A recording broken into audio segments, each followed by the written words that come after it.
Hello students. So we have arrived at the next group of verb tenses known as the perfect tenses. So just like the other tenses, we will have with this group the present perfect, the past perfect, and the future perfect.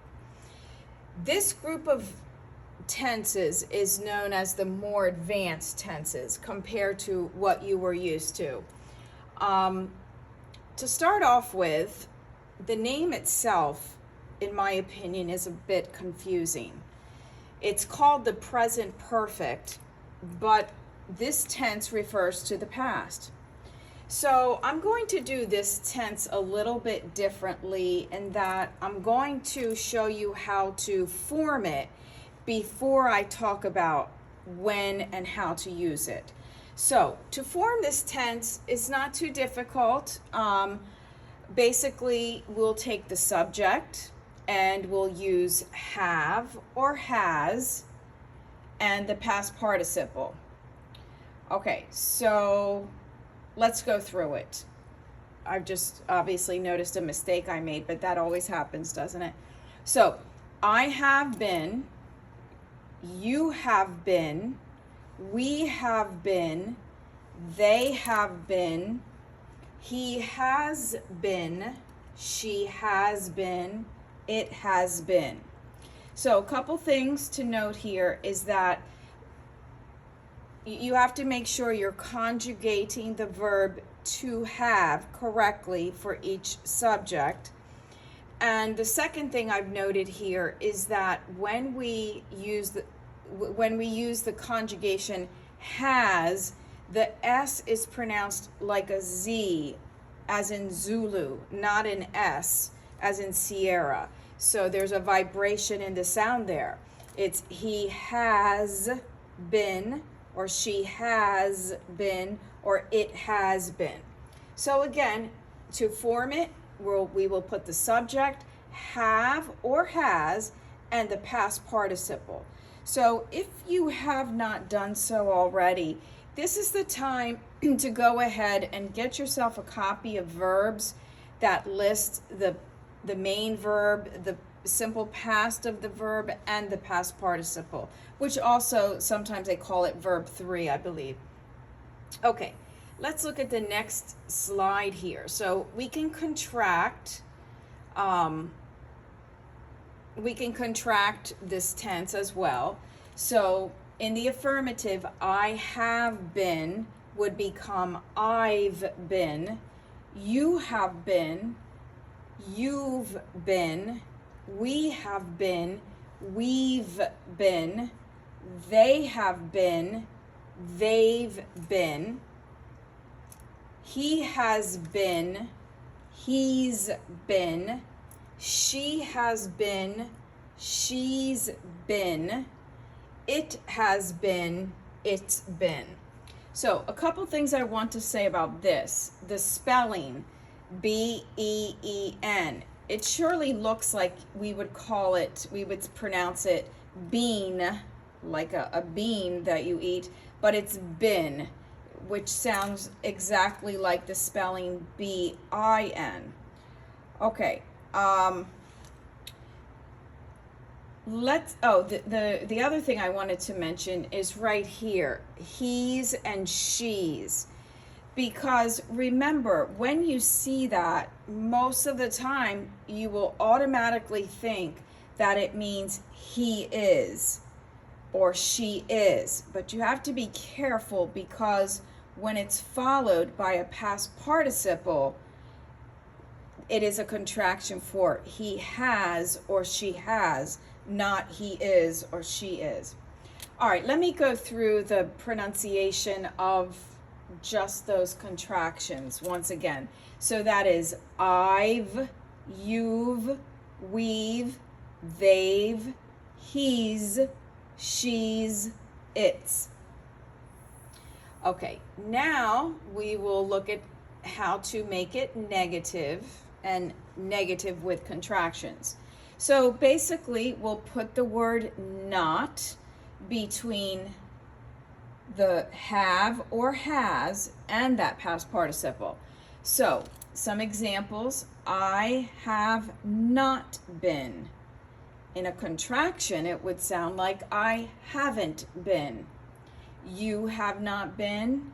You haven't been. We have not been. We haven't been. They have not been.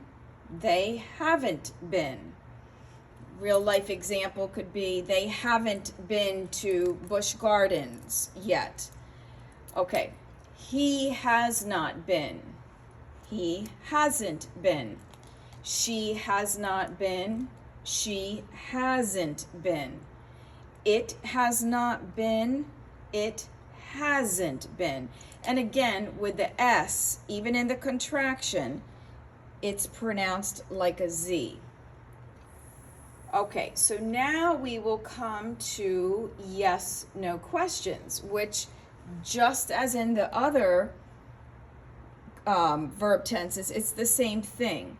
We will take the subject and the helping verb, and here it's have or has, and we will reverse it. And now it will turn into a yes, no question.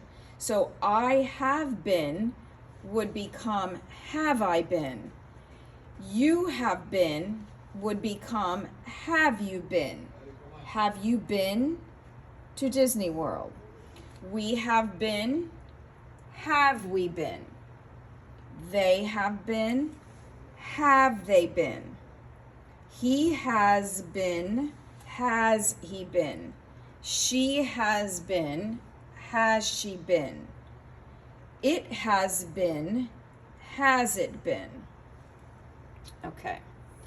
Now, when we want to get more information with the question, we call those information questions, and that's simple. We just take those yes, no questions that we just did and put a WH word in front, which the WH words could be who, what, when, where, why, or how.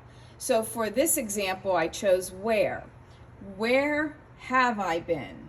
Where have you been? Where have we been? Where have they been? Where has he been? And where has it been? I don't even remember if I said she or not. Sorry about that. Okay, let's come down. All right, now let's look at when do I use this tense, the perfect present. Okay, so we use this tense when it's something that happened in the past, but it has a connection or importance to the present moment. And as I mentioned in class, just because you see the word importance, try not to make it bigger than what it is as far as importance. The importance can simply be two people are talking about a subject and now it's important. So it doesn't have to be something huge. Okay. It is used to talk about experiences or continuing situations. When the action happened in the present perfect, it doesn't matter. That's not important when it happened.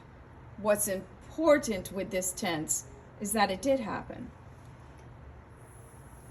So let's look at some examples. Okay, I've been to Paris. I'm sharing this experience, and the focus is on the fact that I have traveled to Paris, but when I did, is not important. Just that I had that experience. I've been to Paris. Let's look at another one. I'm going to pull this up. Okay, she has had the flu 4 times. It doesn't matter when she had the flu, just that she had this awful experience. Okay, another example, or a couple of them. I'll pull the slide all the way up. All right, so it says, researchers have found a cure for diabetes. When the cure was discovered doesn't matter. What matters is that now, at this moment in time, people won't have to suffer with this disease any longer. Another example, the recent hurricanes have caused a lot of damage to houses. The exact date of these hurricanes is not remembered or important. What is important is that because of them, homeowners are still dealing with doing repairs to the damage that they have caused. Okay, we also use this tense to talk about an experience, or to talk to someone, or ask someone rather, about an experience that they may have had at any point in their life. So to do this, we use these words. Have you ever, and then a past participle.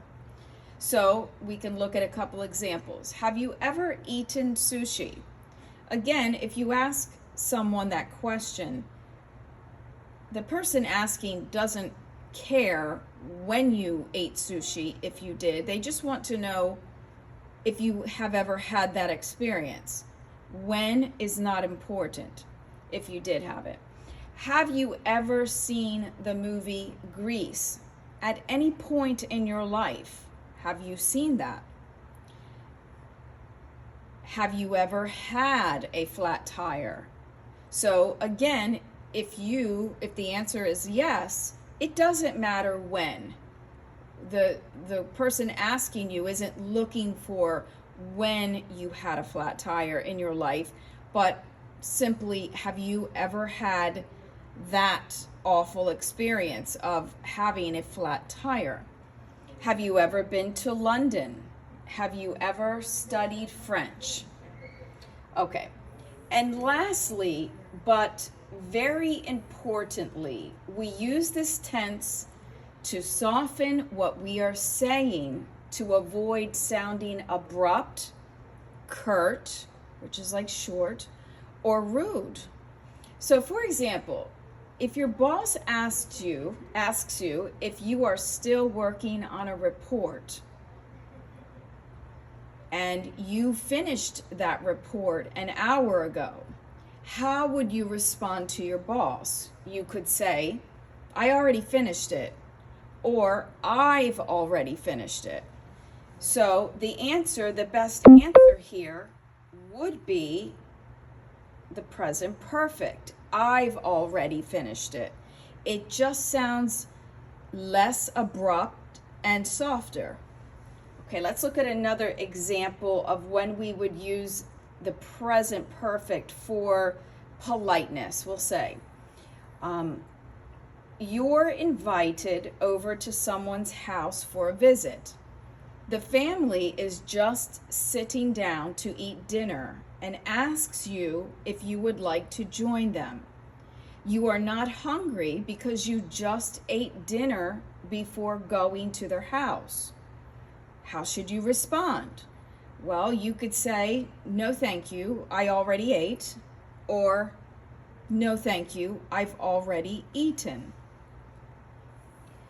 So again, it says here, although both answers convey the same information, there is a bit more softness with using the present perfect tense in saying, no thank you, I've already eaten.